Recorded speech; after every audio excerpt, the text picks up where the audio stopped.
Buenos días desde Espacio Badajoz Radio Piensa Diferente. Hoy nos encontramos en los estudios de radio del Parlamento Europeo en Bruselas para conocer de cerca el funcionamiento de esta importante institución y aprender sobre las decisiones que se toman a nivel europeo. En primer lugar, queremos dar las gracias a nuestro primer invitado, Nacho Sánchez Zamor, eurodiputado del Grupo de la Alianza Progresista de Socialistas y Demócratas, por su colaboración e iniciativa a visitar el Parlamento Europeo. Nacho, buenas tardes. Pero antes de comenzar la entrevista, quiero presentarte a nuestros colaboradores, Miguel Guerra, Buenos días. David Tardío, Buenas tardes. Marcos Millán Buenas tardes. y quien les habla, Enrique Domínguez. Pues sin más, comenzamos. Buenas tardes, Nacho. ¿Qué tal? Coméntanos cuáles son tus funciones como miembro de la Comisión de Asuntos Exteriores, Subcomisión de Derechos Humanos, Delegación en la Comisión Parlamentaria Mixta, UE, Turquía y de la Delegación en la Asamblea Parlamentaria Euronest. Son todo asuntos de asuntos exteriores. Es decir, yo en el Parlamento Europeo me ocupo de asuntos exteriores. AFET, la Comisión de Asuntos Exteriores, de la que soy miembro, se encarga de las relaciones exteriores de la Unión Europea, en las que todos los españoles conocen que está Borrell como alto representante, sería como el ministro de Asuntos Exteriores de la Unión Europea. Yo me encargo, por tanto, de las relaciones exteriores de la Unión Europea. Dentro de esa comisión hay una subcomisión encargada de derechos humanos en el mundo, en los que los diputados, igual que las otras instituciones europeas, se encargan de supervisar, de promover los derechos humanos en el mundo. Nosotros consideramos que un mundo de democracias y de respeto a los derechos humanos es un mundo más seguro, y a eso se dedica la Comisión DROA. Luego yo soy reporter de Turquía y miembro de la relación con Turquía. Eso es lo que más tiempo me ocupa, porque la relación de la Unión Europea con Turquía es una relación muy compleja, que tiene una enorme cantidad de derivadas y de apartados. Y luego estoy en esa comisión que se llama Euronest, que es la relación con los países del este de Europa. Algunos de ellos van a ser candidatos a la Unión Europea, y otros, como los que están en el Cáucaso, Georgia, Azerbaiyán, Armenia, son países con los que nos relacionamos. Y además de esas funciones, estoy muy vinculado a la observación electoral, que es unas delegaciones que la Unión Europea manda a los países que tienen elecciones para examinar todas las elecciones, como van. Las misiones de los técnicos duran un mes, mes y medio, los políticos solo vamos unos días, y eso nos permite ayudar a los países a hacer las elecciones mejor. Así que a todo eso me dedico aquí en el Parlamento Europeo. Adelante, Marcos. Cuéntanos cómo es tu día a día en el Parlamento Europeo. Bueno, Marcos, el día a día cambia mucho. Por ejemplo, hay una semana que hay plenario. Nos juntamos los 700 miembros del Parlamento Europeo. Generalmente suele ser en Estrasburgo, en una ciudad francesa. Es decir, todo el mundo que viene de todos los países, en vez de venir a Bruselas, va a Estrasburgo. Y los que estamos en Bruselas vamos a Estrasburgo, y ahí se celebran 4 días de pleno. Esa es la semana de pleno. Esos son como los plenos del Congreso de los Diputados o del Senado o de la Asamblea de Extremadura, son donde se aprueban las leyes, donde se hace el control del gobierno europeo, digamos, el órgano más importante. Luego trabajamos en comisiones, y hay una semana de comisiones, y hay una semana en la que cada uno atiende las comisiones. Yo la de Asuntos Exteriores y la de Derechos Humanos, esa semana se dedica a las comisiones. Hay otra semana de grupos, en la que los grupos parlamentarios organizan su agenda, sus discusiones, deciden que van a votar en cada uno de los asuntos, y una vez cada 2 o 3 meses es una semana verde, que es una semana en la que no hay ni pleno, ni comisiones, ni grupo, en la que los diputados suelen ir a su circunscripción, a la región o el país del que vienen, o suelen hacer misiones por el resto del mundo. Esto es una locura de días, se salta de un sitio a otro sin tiempo para nada, no da tiempo a veces ni a comer, se entra muy temprano y se sale muy tarde. Es un trabajo muy exigente, pero bueno, es un trabajo también muy interesante. Así que el día a día no es un comparable un día a otro, depende de muchos aspectos, pero es un día absolutamente lleno de cosas, en las que se va de un sitio a otro de esta casa, que es una casa muy grande, pues casi sin tiempo para nada. Ahora nos gustaría que le contases a nuestros espectadores en qué consiste la invitación por tu parte como eurodiputado a los distintos sectores culturales de la sociedad extremeña, y por qué has propuesto a Espacio Badajoz Radio para visitar y conocer el Parlamento Europeo. Los diputados tenemos un número de visitantes asignados, alrededor de 100, entre 90 y 100, que podemos, digamos, invitar. A 100 personas al año podemos invitar. Yo he procurado invitar a muchas entidades de Extremadura, lógicamente. Hay una cosa a la que cuido mucho, que son los centros educativos, colegios e institutos, que son escuelas embajadoras del Parlamento Europeo, que son institutos y colegios por toda Extremadura, con los que tengo a veces reuniones en vídeo y procuro que vengan. Y luego traigo a parte de la sociedad. Han venido, por ejemplo, recientemente mujeres musulmanas extremeñas, han venido influencers de redes sociales de Extremadura, han venido las mujeres rurales de La Vera, han venido algunas agrupaciones del Partido Socialista, del que yo soy miembro. Yo procuro gastar, por supuesto, esas 100 invitaciones que tenemos, porque además se acumularon muchas después de la pandemia, que las visitas estuvieron, no había visitas, y procuro que vengan personas aquí y yo ir a Extremadura a promover las ideas europeas. A vosotros, hombre, porque hicimos aquella entrevista por vídeo, que estuvo muy bien, y a partir de ahí dijimos Ángel y yo, de mi oficina, que teníais que venir a conocer esto directamente. Pues seguramente porque alguno lo dijo. Sí. Y yo dije que sí. La verdad es que muy agradecido. Nada, encantado de teneros Muchas gracias. Continuamos con la entrevista. Ahora pasamos a una sección que la hemos denominado sección titulares, que lleva mi compañero David. Adelante.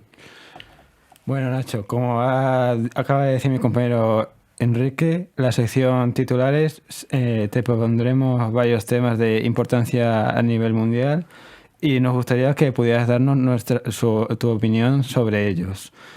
La primera es la inteligencia artificial. Bueno, la inteligencia artificial, como tantas otras novedades tecnológicas que han llegado al mundo, siempre suscita un cierto temor, pero yo siempre recuerdo la gran batalla que hubo cuando se introdujeron los tractores en la agricultura. Es decir, la gente decía que los tractores iban a acabar y que la maquinaria agrícola iba a acabar con el trabajo agrícola. Lo mismo ha pasado con muchas novedades tecnológicas, la televisión, la radio no causó tanto problema, pero la televisión sí, Internet, los ordenadores, el acceso permanente a la red. Este tipo de nuevas realidades siempre causan una cierta sorpresa y temor en algún momento. El temor futuro será el temor a los robots, que ya está en alguna literatura y en algunas películas. Y yo creo que esos temores en alguna medida tienen razón, es una cosa muy nueva que hay que manejar, pero hemos aprendido, yo creo, que estas nuevas tecnologías tienen que ser reguladas cuanto antes. Es decir, si conseguimos una buena regulación de la inteligencia artificial, será un instrumento fantástico, no para que la gente haga los trabajos universitarios, como pasa ahora con el chat GPT, que le introduces unos datos y te da la redacción o el trabajo que te ha pedido tu profesor. Pero seguramente encontraremos una forma de limitar los posibles daños de la inteligencia artificial y convertirla en un instrumento para el progreso.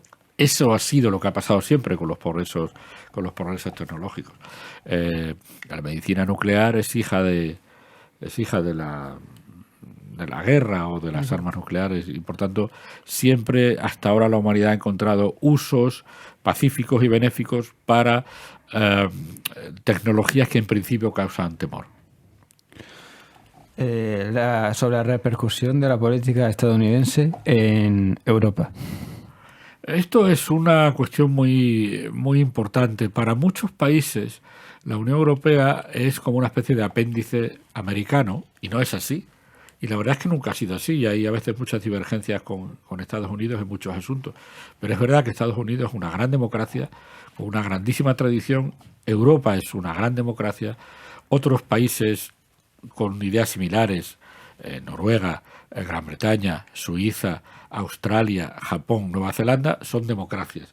Y por tanto, con las democracias del mundo, en un mundo tan complejo, tenemos que entendernos y tenemos que procurar entendernos bien.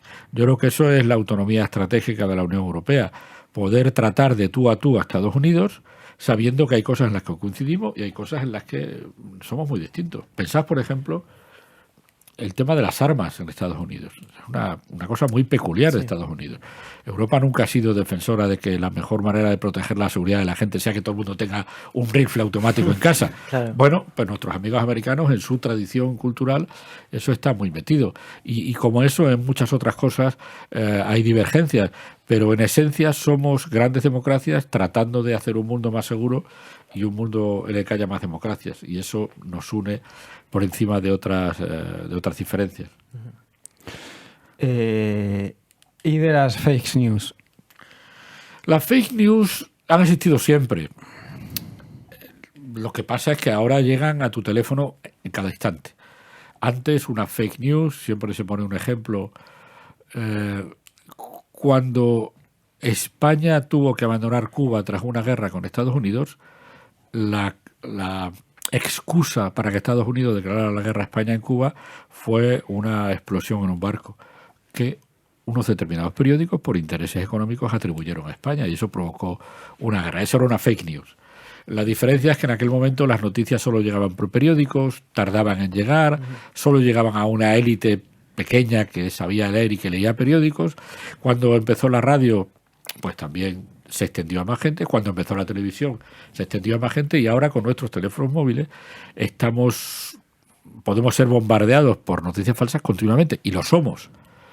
Cada vez más la gente se da cuenta de cuando le llega una cosa rara, y a mí esto me suena raro, y cada vez hay más verificadores, pero hay muchas personas que sencillamente reciben un WhatsApp y lo repican, sin plantearse si lo que está replicando es un disparate, y te llega siempre: la Guardia Civil ha advertido de que hay una banda, luego resulta que eso no es así.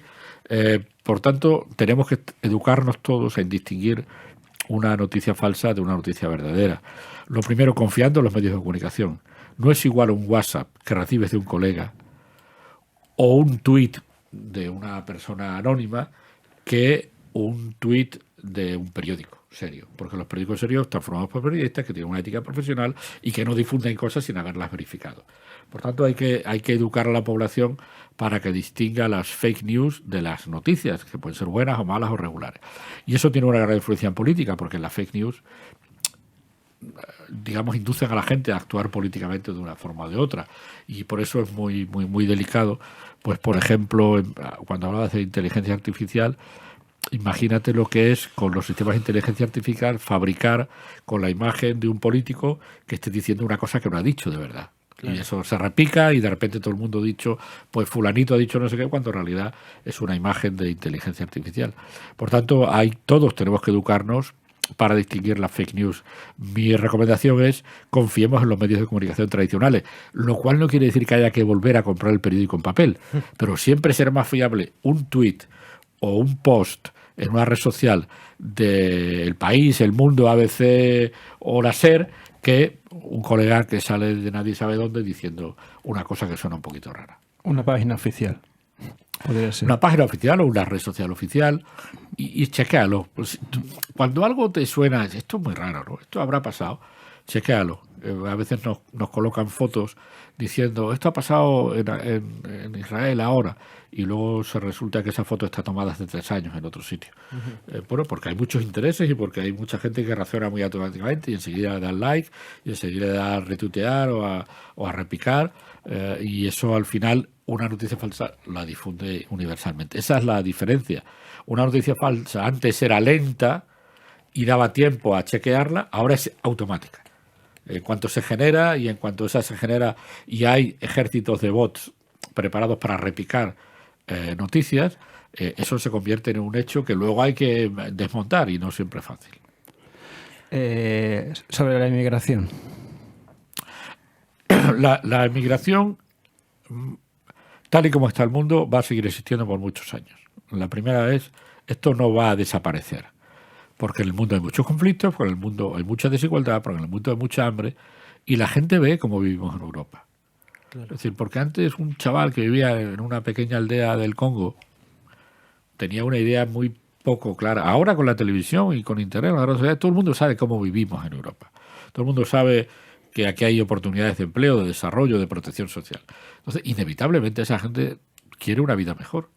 Y por tanto esa gente va a buscar un lugar en el mundo donde pueda desarrollar su proyecto de vida. Por tanto, primero, no va a desaparecer. Segundo, tenemos que procurar que sea organizada, que sea legal, y que la gente que venga a nuestros países tenga un sistema de vida, tenga un contrato de trabajo, tenga una posibilidad, tenga una integración. Hay que distinguir la inmigración por motivos económicos, la gente que quiere vivir mejor, de la inmigración por motivos de persecución política. Y eso es completamente distinto. Si una persona está huyendo de una guerra, hay una obligación jurídica de acogerle.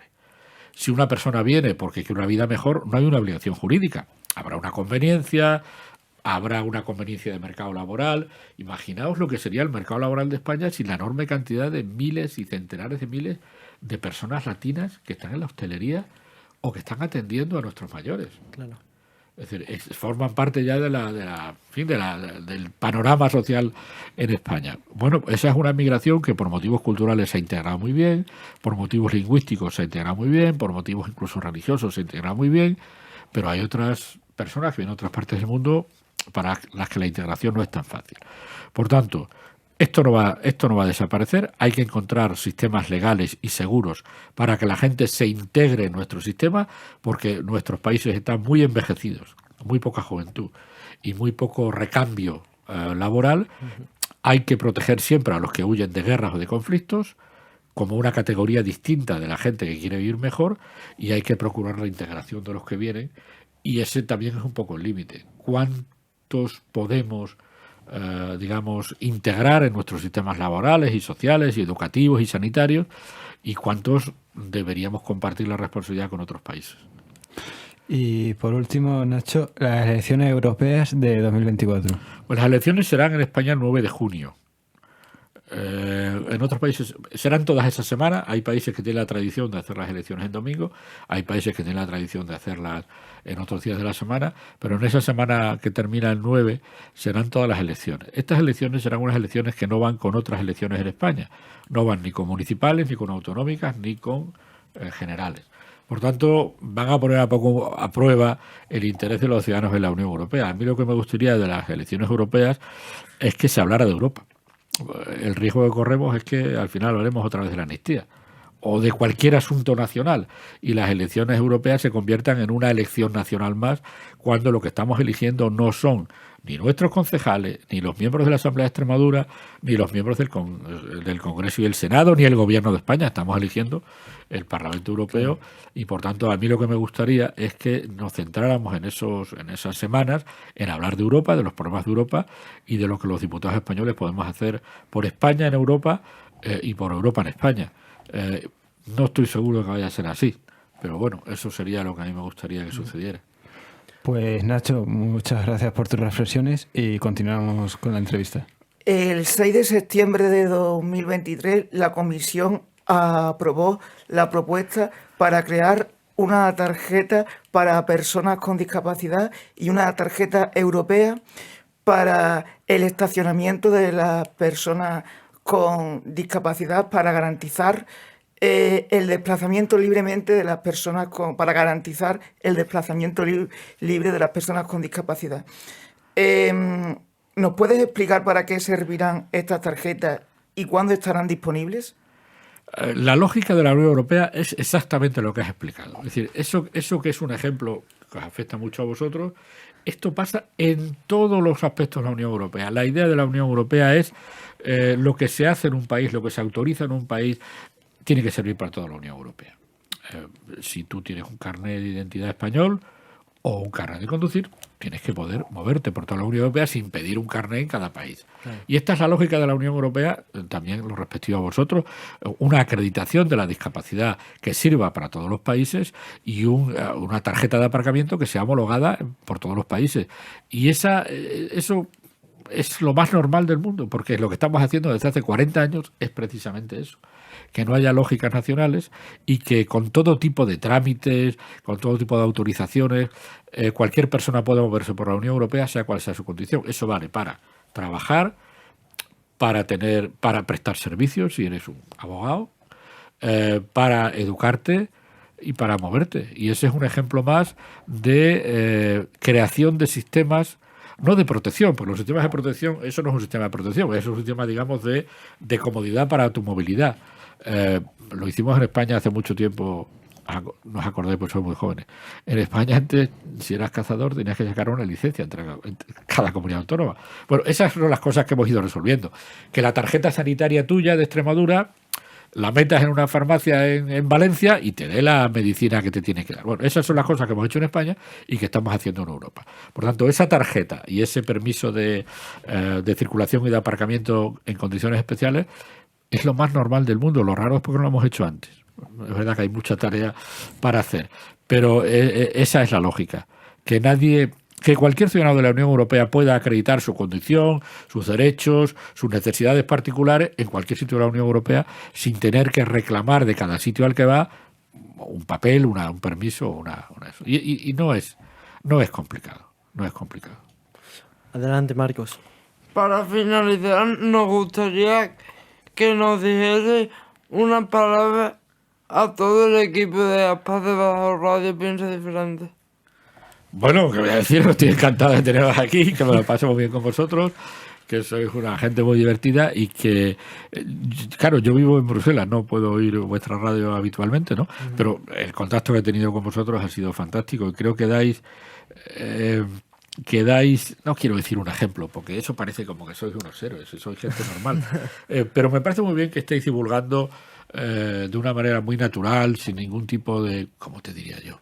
Sin ningún tipo de... Que no sea forzado, ¿no? Sí, que no sea forzado, no se trata de... sino que sois un equipo de profesionales de la radio, que veo que estáis súper entrenados. Y además, bueno, echando la mano, porque sois un poco la cara frente a mucha sociedad extremeña de Aspace, que es una asociación que merece todo nuestro respeto, todo nuestro apoyo. Por tanto, yo he estado encantado de teneros. Ya lo que tengo que hacer ya es ir allí a otro programa, aunque ya me vais a tener que dar una sección. Allí nosotros te esperamos cuando quieras Muy bien. venir, tú vienes y... Muy bien, me encantará ir a veros. Procuro ir a Extremadura una vez al mes, un fin de semana completo. Y me estaré encantado de veros, pero ha estado muy bien que vengáis, ¿eh? Muchas gracias. Espero que lo paséis Gracias. muy bien. Muchísimas Espero que veáis parte del Parlamento. Estáis dentro, no siempre las visitas están dentro, hay un circuito de visitas y eso también os permite ver el lío del Parlamento, que es muy animado a estas horas del día en un miércoles. Así que, ya hemos estado pisteando y... ¿habéis visto arriba los estudios de televisión y toda esa parte? Sí. Eso es como la plaza central del Parlamento. Pues nada, que lo paséis muy bien y que tengáis buena vuelta y un saludo a todo el mundo de Espacio y a la gente que os ha acompañado, que están allí detrás del cristal y que son gente estupenda. Muchísimas gracias. Muchísimas Nacho Sánchez Amor, muchas gracias por compartir unos minutos con nosotros, por dar mayor visibilidad a nuestro proyecto de radio y por tu invitación a conocer el trabajo que realizáis en el Parlamento Europeo. Muchísimas gracias. Ha sido un placer teneros aquí. ¿Eh? Muchas gracias. Muchísimas gracias. Miguel, David, Enrique y Marco. Bueno, Eso somos nosotros. un saludo a todos los oyentes. Un saludo. Un saludo. Un saludo. Un saludo.